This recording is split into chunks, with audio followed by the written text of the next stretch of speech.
Ang aming puso, turuan mo mag-alala sa bawat pagpupulong, lahat ay magkayakap. Buksan ang aming isip, sikatan ang liwanag ng pusang matangkilik, tungkulin magmalag. Buksan ang aming palad, sarili maialam, tulungan mong ihala kami ng bagong malay.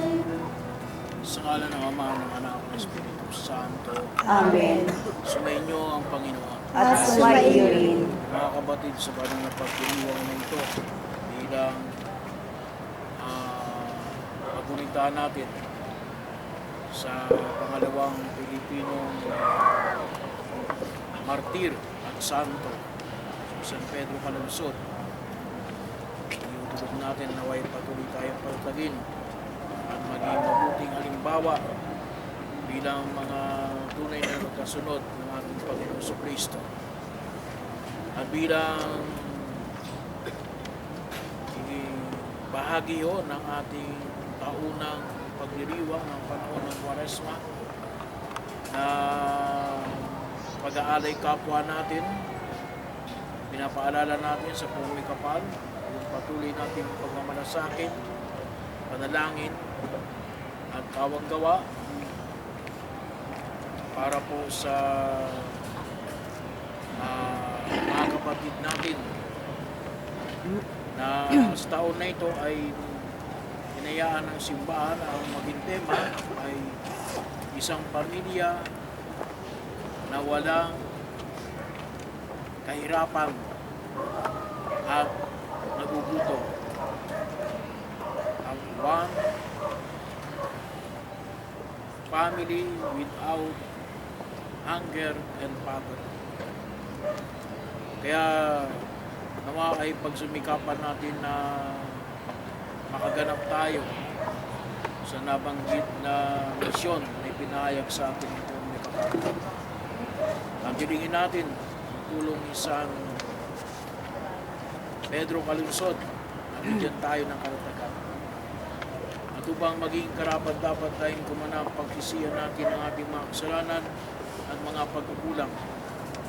Inaamin ko sa makapangyarihan ng Diyos at sa inyong mga kapatid na lubha akong nagkasala sa isip, sa salita, sa gawa, at sa aking pagkukulang. Kaya sinasamo ko sa mahal na Birheng Maria, sa lahat ng mga anghel ng mga banal, at sa inyong mga kapatid na ako'y manalangin sa Panginoong ating Diyos. Kawaan tayo ng makapangyarihang Diyos, patawarin tayo sa ating mga kasalanan, at patnubayan tayo sa buhay na walang hanggan. Amen. Panginoon, kaawaan mo kami. Panginoon, kaawaan mo kami. Kristo, kaawaan mo kami. Kristo, kaawaan mo kami. Panginoon, kaawaan mo kami. Panginoon, kaawaan mo kami. Ama naming makapangyarihan, ang mga mabubuti ay iyong ginagantimpalaan sa kanilang ginagawang kabutihan. At ang mga masama ay iyong binibigyan ng pagkataon makapagbagong buhay. Kaawaan mo kaming sumasamo sa iyo upang ang pag-amin namin sa nagawang kasalanan ay magkamit para sa amin ng iyong kapatawaran sa magitan ni Jesucristo kasama ng Espiritu Santo magpasawalang hanggan. Amen.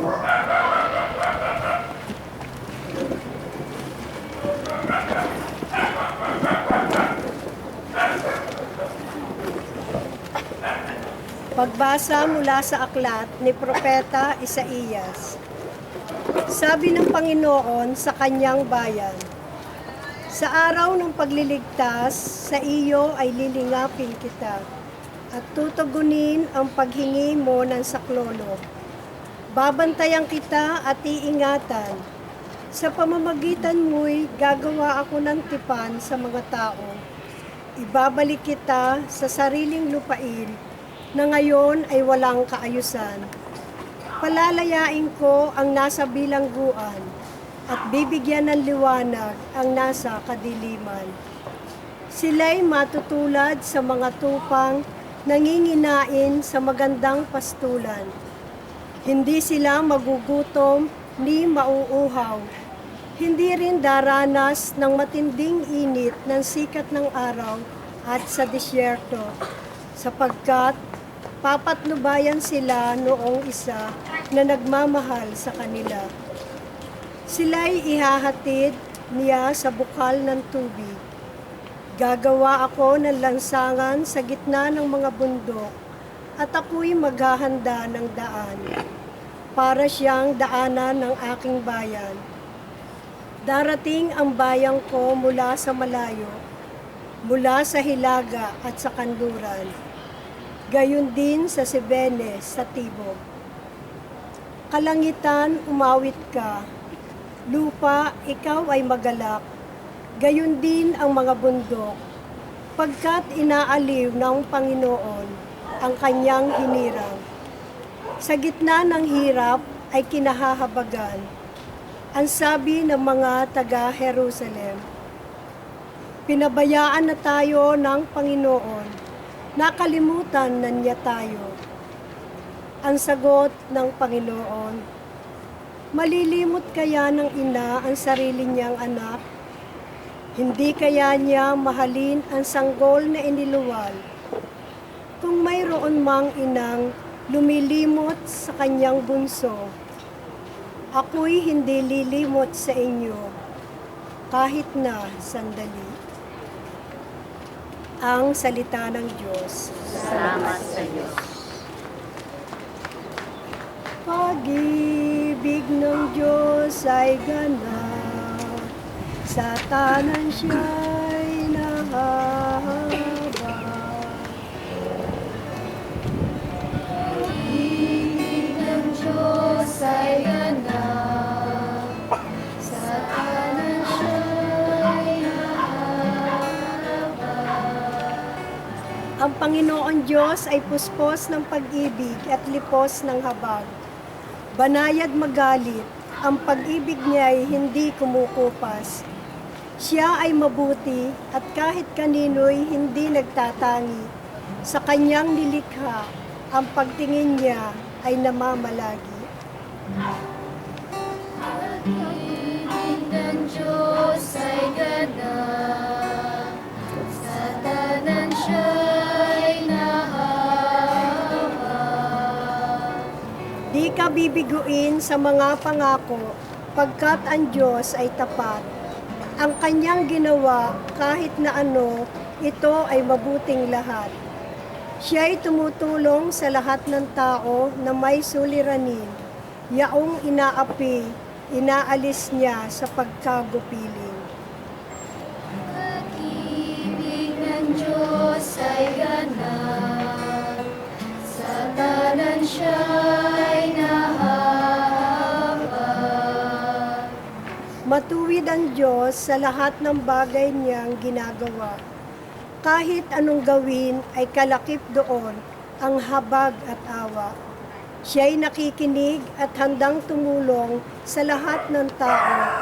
Sa sino man taong pagtawag sa Kanya'y tapat at totoo. Pag-ibig ng Diyos ay ganap, sa tanan siya'y nahahabag. Pag-ibig ng Diyos ay ganap, sa tanan siya'y nahahabag. Tumayo po ang lahat.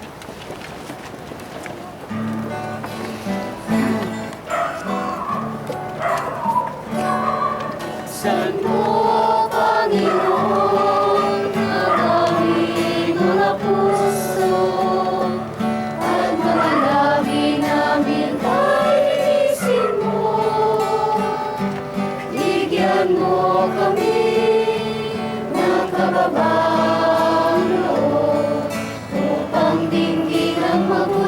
balita mo. Sumayin niyo ang Panginoon. At sumainyo rin. Ang mabuting balita ng Panginoon ayon kay San Juan. Papuri sa iyo, Panginoon. Noong panahon yung sinabi ni Jesus sa mga Hudyo, ang aking Ama ay patuloy sa paggawa at gayon din ako. Lalong pinagsikapan ng mga Hudyo na patayin siya. Sapagat nilabag na niya ang batas tungkol sa araw ng pamahinga, ay sinasabi pa niyang ang Diyos ang kanyang Ama. At sa gayoy ipinapantay ang sarili sa Diyos. Kaya sinabi sa kanila ni Jesus, dapat ninyong malaman na walang ginagawa ang anak sa kanyang sarili lamang. Ang ginagawa lamang niya ay ang nakikita niyang ginagawa ng Ama. Ang ginagawa ng Ama ay siya ring ginagawa ng anak. Sabagat minamahal ng Ama ang anak at ipinakikita sa anak ang lahat ng ginagawa niya. At higit pa sa mga ito ang mga gawang ipakikita sa kanya ng Ama. At mangingilalas kayo kung paanong binubuhay ng Ama ang mga patay, gayon din naman bubuhay ng anak ang sino mang nais niyang buhayin. Hindi humahatol kanino man ng Ama, ibinibigay niya sa anak ang buong kapangyarihang humatol upang parangalan ng lahat ng ang anak. Tulad ng kanilang pagpaparangal sa Ama, ang hindi nagpaparangal sa anak ay hindi nagpaparangal sa amang nagsugo sa anak. Sinasabi ko sa inyo, ang nakikinig sa aking salita at nanalig na nagsugo sa akin na may buhay na walang hanggan. Hindi na siya hatulan kundi inilipat na sa buhay mula sa kamatayan. Tandaan ninyo, darating ang panahon. Ngayon na nga, na maririnig ng mga patay ang tinig ng anak ng Diyos. At ang makinig sa kanya ay mabubuhay. Ang Ama at ang may kapangyarihang magbigay buhay at ang anak ay binigyan niya ng kapangyarihang magbigay buhay. Binigyan din siya ng kapangyarihang umatol sapagat siya ang anak ng tao. Huwag ninyo itong pagtakhan sabagat darating ang oras na maririnig ng mga patay ang kanyang tinig. Siya'y muling mabubuhay at lalabas sa kinalilibingan nila. Lahat ng gumagawa ng mabuti ay pagkakalooban ng buhay ng walang hanggan at lahat ng masama ay parurusahan. Wala akong ginagawa sa sarili ko lamang. Umahatol ako ayon sa sinasabi sa akin ng Ama. Mula kaya't matuwid ang hatol ko. Hindi ang sarili kong kalooban ang aking sinusunod, kundi ang kalooban na nagsugo sa akin. Ang mabuting balita ng Panginoon. Pinuri ka namin, Panginoon Kristo. Galapot na wakot, wala tayong mic. May tatlong bagay po na kung saan ay tayo ay pagnilay-nilayan sa araw na ito, no? Bilang mga itinuturing na mga anak ng Diyos. Ang ugnayan ng anak at ng ina o anak at ng ama. So bahagi po na kung saan ay maging gabay natin sa ating pagninilay. Una ay inilalagay ni Jesus, inihahain ni Jesus na siya ay anak ng Diyos. Isang bagay na kung tutuusin po ay controversial nung panahon niya. Ngayon po sa atin ay madali nating matanggap na si Jesus ay anak ng Diyos.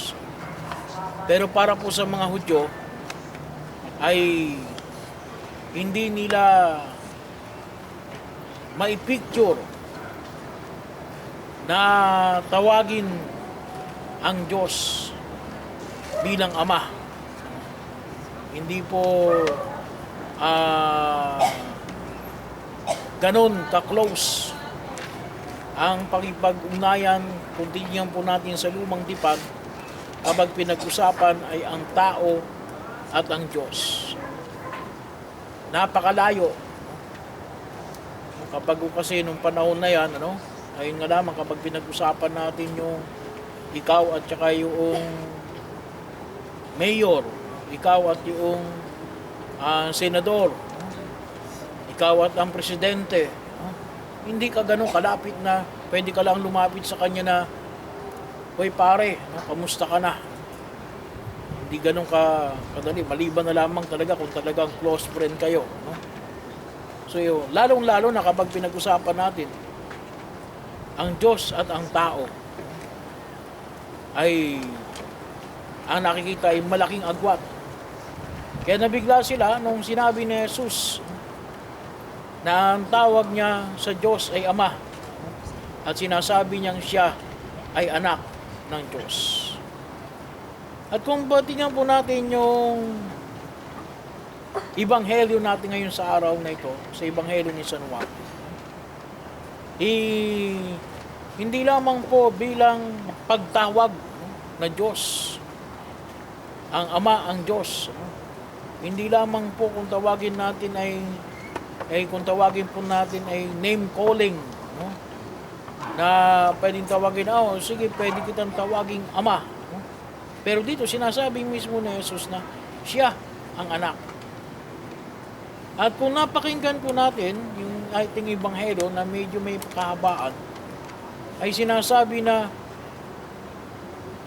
may kapangyarihan ng Ama na kapareho ng kapangyarihan ng anak. So, kaya nga po para sa mga Hudyo, yun ay isang blasphemy. Pero sa ating mga Christian, tayo niwala si Jesus ngay talaga anak ng Diyos. Pero nung panahon pong yon, hindi ko kagad nila maisip na kung ito nga yung taong ito na anak ng Diyos. Kasi kilala nila si Jesus. Kilala nila si Jesus na anak ni Jose at ni Maria. So kilala nila si Jesus bilang kanilang kababayan. Sabi nga natin, kilala ko yan. Ay, nung bata pa yan. Yan ay, kung tawagin natin, yan pa nung bata ay uhugin pa yan. So nandun yung familiarity. Ngayon sinasabi ni Jesus, si anak ng Diyos. Siya ay kaisa ng Diyos. Na siya ay Diyos. So, papasok na tayo roon sa teolohiya ng ikalawang persona ng pagka-Diyos. So, maliwanag na kung saan ay yun yung pinupunto ni Jesus. Siya at ang Ama ay iisa, bagamat magkakaiba. Siya at ang Ama ay may kaparehong kapangyarihan. Sila ay iisang Diyos. Pero ang Ama ay hindi ang anak. So bahagi yun na kung saan ay papasok tayo doon sa teolohiya ng Santissima Trinidad. Siya ay anak ng Diyos. Pangalawang bahagi ho, ay hindi lang ho natin, sabi nga natin, anong pakialam natin kapag pinag-usapan natin yung teolohiya. Pero yung pangalawang bahagi ho, ay yung mas magagamit siguro natin. So for the theologians, mahalaga yung unang bahagi para maidepensa natin doon sa mga umaatake sa atin o para mapaliwanagan yung mga iba na medyo may mga philosophical question, theological question, pero hindi ho yung pang-araw-araw natin pagkilos. Itong pangalawa ang medyo maging bahagi ho natin. Ito yung pangatlo. Ano yung pangalawa? Na ipinapahayag na ang ugnayan ng Ama at ng Anak o sa lumang tipan, yung ipinahayag po rito ay ugnayan ng nanay at saka yung anak. Na ano? Na tulad nga po ng ipinahayag sa lumang tipan, kahit na makalimutan nung nanay yung kanyang anak, anong sabi ni Jesus? anong sabi ng Diyos Ama, hindi kita kakalimutan. Pero mostly, makita natin yung nanay, hindi nakakalimutan sa anak. Kaya po kung minsan makikita ko natin, may mga kapatid na kung minsan yung isang kapatid nagagalit yung sa nanay. Bakit? May mga asa-asawa na pareho.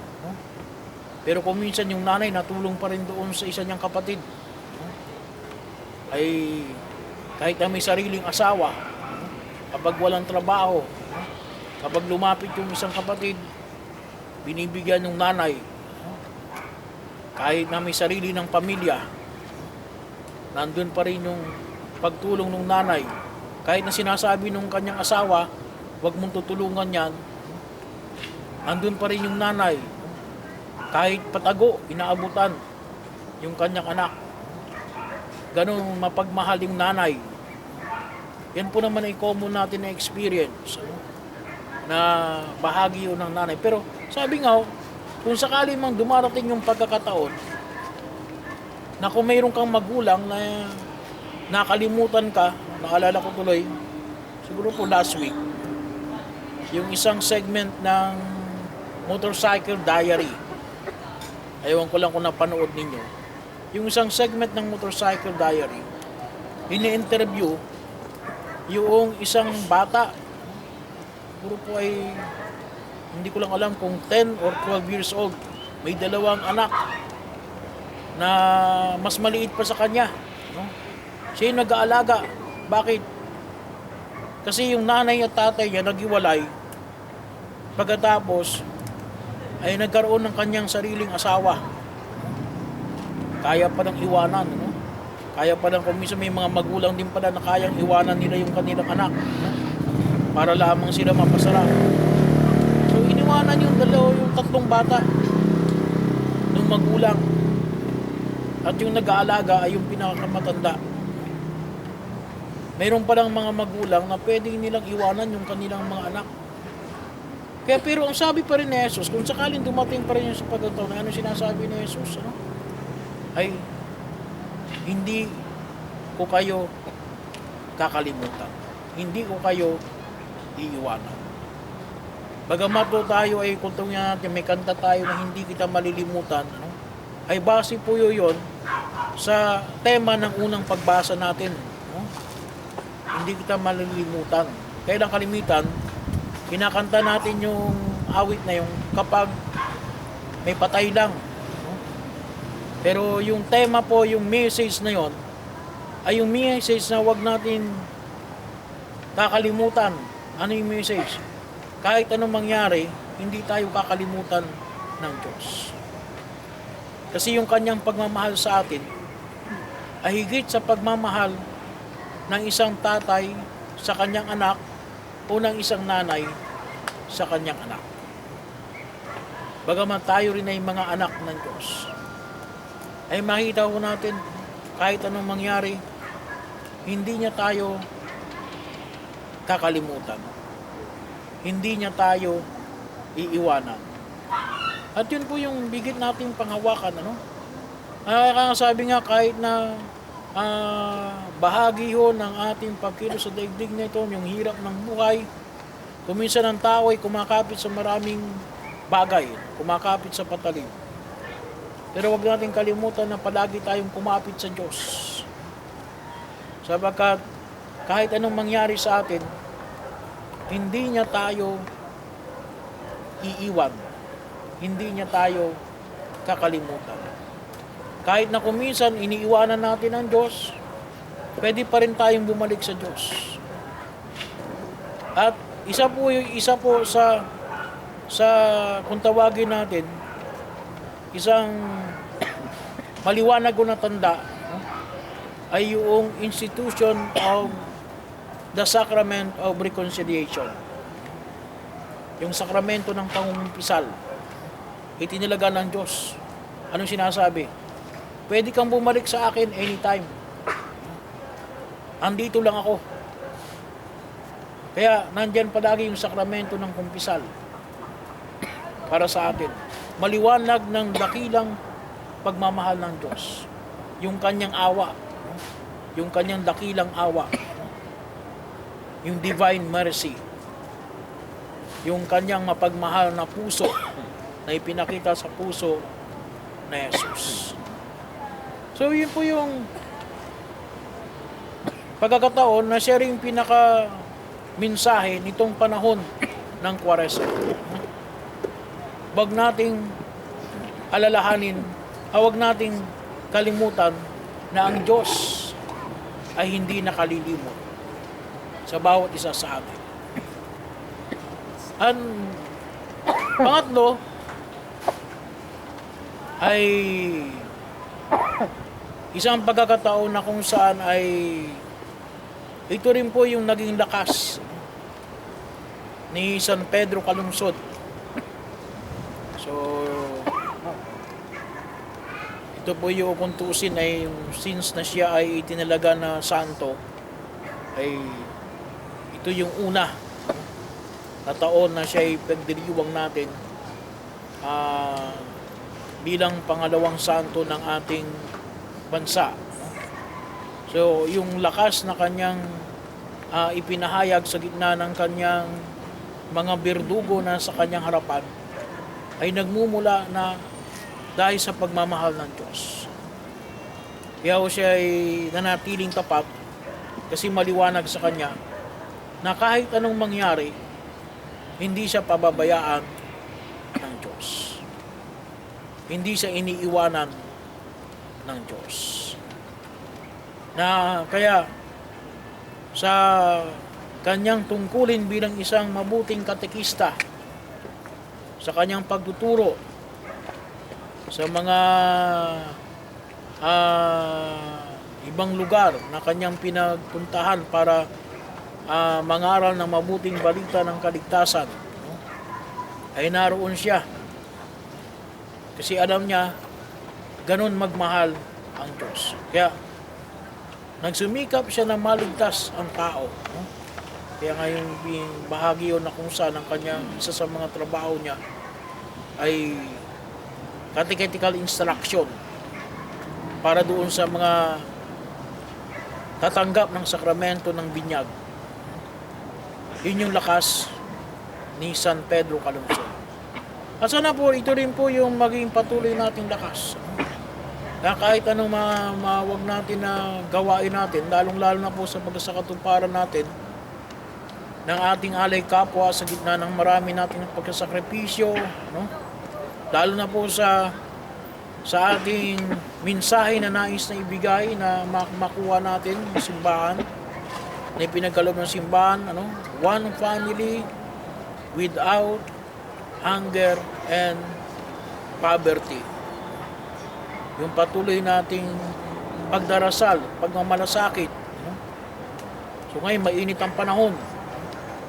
Ay yung inyong paghihirap, ay pwede nyong gawing panalangin yan. Panginoon, iniaalay ko ito sa mga walang makain ngayon sa araw na ito. Panginoon, iniaalay ko po ito sa mga kapatid nating mga mahihirap. Maging bahagi ng ating panalangin. Nawa rin po ay sabi nga natin ay yung mga organisasyong pangsimbahan ay nawa